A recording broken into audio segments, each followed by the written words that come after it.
दरवेळेस एक प्लेट पाणीपुरी न खाणारी मी काल चक्क 3 प्लेट पाणीपुरी खाल्ली. नेमकं झालं काय? चला तर स्टार्टिंगपासून सांगते. आज यांनी साईला स्कूलमध्ये सोडलं होतं. मग साईला स्कूलमधून आणण्यासाठी मी चालले होते आणि घरी येताना तरी इतकं ऊन पडलं होतं जसं काय उन्हाळ्यात चालू आहे. साईकडे बघून तुम्हाला तर कळालंच असेल. मग घरी येतानाच ताक घेऊन आले आणि आज जायचं होतं मला सोनोग्राफी काढण्यासाठी. स्कूल सुटते साईची 12:30 वाजता. घरी येऊस्तरच 1 वाजले होते आणि सोनोग्राफीसाठी जायचं होतं मला 3 वाजता. मग लगेच लागले स्वयंपाकाला.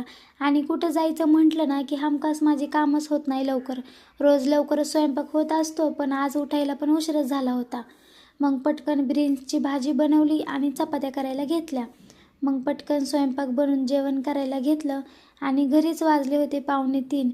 मग पटकन तयार होऊन गेलो सोनोग्राफी काढण्यासाठी. आणि पहिल्यांदा इतका उशीर लागला सोनोग्राफीला. चक्क दुपारी 3 वाजता आलेलो आम्ही. रात्री 8 वाजता बाहेर पडलो तिथून. भूक तर खूप लागली होती. मग बाहेर आले आधी पाणीपुरी खाल्ली.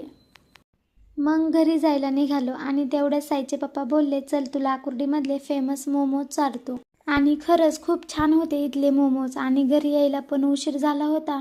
मग बाहेरून येतानाच चायनीज घेऊन आलो. आणि असा होता माझा आजचा दिवस. भेटूया उद्या. Bye bye.